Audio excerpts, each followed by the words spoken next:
بسم اللہ الرحمن الرحیم ان اللہ یأمرکم ان تؤدوا الامانات الی اہلہا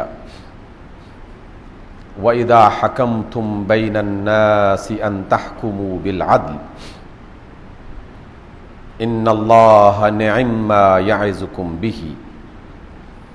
إِنَّ اللَّهَ كَانَ سَمِيعًا بَصِيرًا صدق اللہ مولانا العظیم۔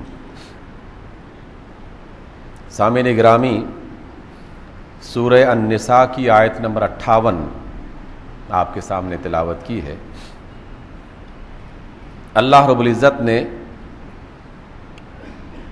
اس آیت میں جو بات ہمیں تعلیم کی، اس کا تعلق دنیا اور آخرت دونوں کی کامیابی کے ساتھ ہے، کیونکہ اس آیت سے پہلی والی آیت میں اللہ رب العزت نے جنت کا ذکر کیا اور کہا کہ وہ لوگ جو ایمان لائے اور جنہوں نے اچھے کام کیے، ہم انہیں ہمیشہ ہمیشہ قائم دائم رہنے والی جنتوں میں داخل کریں گے، ان کے لیے پاک بیویاں ہوں گی اور وہاں مختلف نعمتوں سے نوازے جائیں گے اور طویل گھنے سایوں میں وہ لوگ ٹھہریں گے۔ جنت کے بارے میں آیت کا ذکر کرنے کے فوراً بعد اللہ رب العزت نے یہ والی آیت ہمیں عطا کی ہے کہ ان اللہ یأمرکم ان تؤدوا الامانات الی اہلہا۔ اے لوگو، اللہ تمہیں حکم دیتا ہے اس بات کا کہ تم امانتیں ان کے اہل کو واپس پہنچا دو، ان کے اہل کو لوٹا دو۔ جو بھی جس امانت کا مالک ہے، اس کا اہل ہے، اس کا حق رکھتا ہے، تو حقدار کو اس کی امانت واپس لوٹا دو۔ وَإِذَا حَكَمْتُمْ بَيْنَ النَّاسِ أَن تَحْكُمُوا بِالْعَدْلِ، اور جب بھی لوگوں کے درمیان تم کسی بات کا فیصلہ کرو تو عدل اور انصاف کی بنیاد پر فیصلہ کرو۔ إِنَّ اللَّهَ نِعِمَّ مَا يَعِظُكُمْ بِهِ، اللہ تعالیٰ بہترین بات کی نصیحت کر رہا ہے تمہیں ایک ایسی بات بتا رہا ہے کہ جو تمہاری زندگی کے لیے، یہاں کی کامیابی کے لیے، یہاں کے امن و امان کے لیے اور سکون کے لیے انتہائی ضروری ہے اور بہت بہترین بات کہی جا رہی ہے۔ ان اللہ سمیعا بصیرا، بے شک اللہ تعالیٰ ہر بات کو سن رہا ہے جو کہی جا رہی ہے اور جو کہی جائے گی، اور ہر معاملے کو دیکھتا ہے کہ جو کیا جا رہا ہے۔ سامعین گرامی، آخر جنت کا تذکرہ کرنے کے بعد یہ آیت ہمیں کیوں بتائی گئی؟ وجہ بالکل واضح اور نمایاں طور پر نظر آ رہی ہے کہ اگر ہم جنت کے حقدار بننا چاہتے ہیں، اللہ تعالیٰ کی ابدی نعمت سے سرفراز ہونا چاہتے ہیں اور ہمیشہ ہمیشہ اس کی رضا حاصل کر کے ایک ابدی زندگی خوشگوار بہترین بنانا چاہتے ہیں، تو پھر دنیا کی زندگی میں ان اصولوں پر عمل کرنا پڑے گا، اور ان میں سے پہلا اصول یہ ہے کہ حقدار کو حق لوٹا دیا جائے اور صاحب امانت کو اس کی امانت دے دی جائے، اور جس کے پاس جو امانت رکھی جائے وہ اس امانت کو صحیح طور پر ادا کرے۔ اور جب بھی کہیں کسی بات کا فیصلہ کرنے کا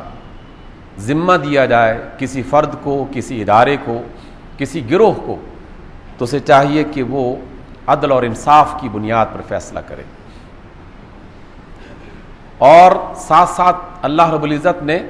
ان اللہ کان سمیعا بصیرا کی صورت میں دھمکی بھی لگا دی کہ دیکھو، ایسا نہیں ہے کہ میں صرف تمہیں نصیحت کر رہا ہوں، بلکہ میں تمہاری باتوں کو سنتا بھی ہوں اور تمہارے معاملات کو دیکھتا بھی ہوں۔ ہر چیز کو میں دیکھ بھی رہا ہوں، سن بھی رہا ہوں، اس کی نگرانی کر رہا ہوں۔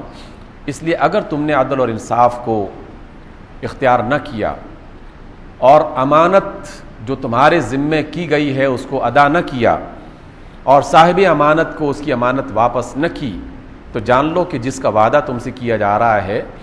اور جس کی امید تم لگائے بیٹھے ہو، ہمیشہ کی جنت، ابدی راحت، اللہ کی رضا، اللہ کی خوشی، تو اس سے تم لوگ محروم ہو جاؤ گے۔ اس آیت کی وضاحت کے حوالے سے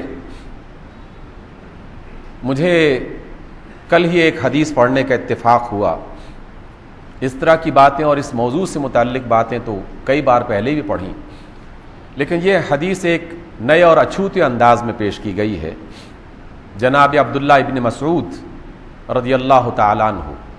اصحاب رسول میں فقیہ اور انتہائی سمجھدار مفسر قرآن، محدث اور انتہائی سمجھدار زیرک انسان سمجھے جاتے تھے. رسول اللہ صلی اللہ علیہ وسلم نے بھی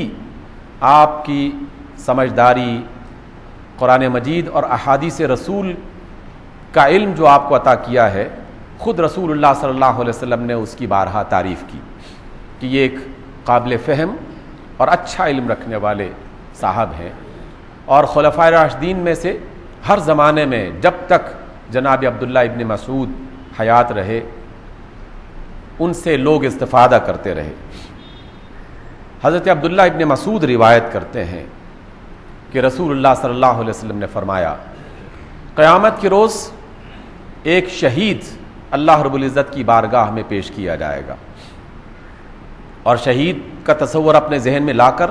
پھر اس حدیث کو سمجھنے کی کوشش کیجیے. شہید جس کے بارے میں خود اللہ رب العزت نے یہ کہا کہ تم شہداء کو مردہ مت کہو، دنیا میں ہی انہیں اللہ رب العزت نے زندگی دے رکھی ہے اور باقاعدہ قیامت تک انہیں رزق فراہم کیا جاتا رہے گا، ان کے کھانے پینے کا بندوبست کیا جاتا رہے گا، لیکن تم نہیں جانتے کہ انہیں کس طرح رزق دیا جاتا ہے. اور قیامت کے بعد اللہ رب العزت نے جنتوں میں اعلیٰ ترین مقام شہداء کے لیے مخصوص کیا ہوا ہے. لیکن جناب عبداللہ ابن مسعود بیان کرتے ہیں کہ ایک شہید کو اللہ کے سامنے پیش کیا جائے گا اور اللہ رب العزت اس سے کہیں گے کہ تم نے اپنی امانت ادا نہیں کی، اپنی امانتیں ادا کرو. تو وہ شہید کہے گا کہ اللہ اب تو دنیا ختم ہو چکی اور میرے ذمہ کون سی امانت، میں نے تو اپنی جان قربان کر دی، کیا اب بھی میرے ذمہ کوئی امانت ہے؟ تو اللہ رب العزت فرشتوں سے کہیں گے کہ دکھاؤ اس کو کس کے ذمہ کون کون سی امانتیں ہیں. اور پھر فرشتے مجسم شکل میں ان امانتوں کو اس شہید کے سامنے پیش کریں گے. مجسم شکل کا مطلب یہ ہے کہ وہ چیزیں جو آج کی دنیا میں یا زمین کی دنیا میں ہم دیکھ نہیں سکتے، جس کا کوئی بظاہر جسم نہیں ہے، لیکن اللہ رب العزت قیامت کے روز بھی اس کو باقاعدہ ایک جسم عطا کر دیں گے اور وہ جسم ان کے سامنے دکھایا جائے گا اور وہ اس کو اپنی آنکھوں سے دیکھ سکیں گے. اور یہ بھی اللہ رب العزت کی حکمتوں میں سے اور اس کی قدرتوں میں سے عجیب و غریب ایک عالم ہے، ایک دنیا ہے کہ جو چیز جسم ہمارے نظر میں نہیں رکھتی وہ بھی در حقیقت جسم رکھتی ہے. جیسے رسول اللہ فرماتے ہیں صلی اللہ علیہ وسلم کہ قیامت کے روز موت کو ایک بہت بڑے مینڈھے کی شکل میں لایا جائے گا اور پھر اس مینڈھے کو ذبح کر دیا جائے گا اور کہا جائے گا کہ آج موت کو موت دے دی گئی، اس کے بعد یہ موت کبھی یہاں پر ظاہر نہیں ہوگی، یعنی موت کو قتل کر دیا جائے گا، موت کا وجود ختم کر دیا جائے گا. اب موت کوئی ایسی چیز نہیں ہے جس کو انسان آنکھوں سے دیکھ سکتا ہو، لیکن قیامت کے روز اسے بھی مینڈھے کی شکل میں پیش کیا جائے گا. اب یہاں پر اب جب امانت کا ذکر کیا تو جناب عبداللہ ابن مسعود فرماتے ہیں کہ وہ امانتیں شہید کے سامنے مجسم شکل میں پیش کی جائیں گی اور جب وہ مان لے گا کہ ہاں اللہ یہ کام تو میرے ذمے تھے، یہ امانتیں تو میں نے پوری نہیں کی تھی، تو اللہ تعالیٰ فرشتوں سے کہیں گے جاؤ اس کو حاویہ میں پھینک دو. اور حاویہ ایک بہت ہی خوفناک جہنم کا علاقہ ہے جہاں انتہائی سخت قسم کے عذاب سے انسانوں کو دوچار کیا جاتا ہے. اس میں جب اسے ڈالا جائے گا تو وہ دیکھے گا کہ وہ امانت جو اس نے ادا نہیں کی تھی وہ اس کی آگے آگے چل رہی ہے اور جو اس کے پیچھے بھاگ کر اس کو پکڑتا ہے اور اس امانت کو اپنے کندھوں پر اٹھا لیتا ہے اور کندھوں پہ اٹھا کے اس حاویہ سے باہر نکلنے کی کوشش کرتا ہے کہ اچانک وہ امانت اس کے کندھوں سے پھسل جاتی ہے. پھر یہ بھاگتا اس کے پیچھے اور پھر اٹھا کے باہر نکلنے کی کوشش کرتا ہے، پھر وہ امانت پھسل جاتی ہے. اور رسول اللہ فرماتے ہیں جناب عبداللہ ابن مسعود کی روایت کے مطابق کہ نہ جانے کب تک وہ اسی اذیت میں مبتلا رہے گا، نہ جانے کب تک وہ اسی اذیت میں مبتلا رہے گا. پھر آپ صلی اللہ علیہ وسلم کی زبانی امانتوں کی جو وضاحت کی گئی وہ بہت ہی خوفناک اور دہلا دینے والی ہے. میں آپ کے سامنے یہ بات اس لیے رکھنا چاہتا ہوں کہ اللہ رب العزت نے دونوں طرح سے ہم انسانوں کو صحیح راستے پر لانے کی کوشش کی ہے۔ جب وہ بشارتیں دیتا ہے تو ایسا لگتا ہے کہ دنیا میں کوئی بھی شخص جہنم میں نہیں جائے گا، سب کے سب بخشے جائیں گے، اور جب وہ ڈرانے پہ آتا ہے تو ایسا لگتا ہے کہ شاید ہی کوئی بچ سکے اور شاید ہی کوئی شخص عذاب سے محفوظ رہ سکے۔ اور اسی بیم و رجا میں، اسی خوف اور اللہ رب العزت پر توکل میں، اسی امید پر اور اپنے گناہوں پر غم کا اظہار کرنا، افسوس کا اظہار کرنا اور پھر اس سے بچنے کی کیفیت اپنے اندر پیدا کرنا، اسی خوف اور امید کے درمیان رہتے رہتے زندگی بسر ہو جائے تو کچھ نہ کچھ بچنے کی امید کی جا سکتی ہے۔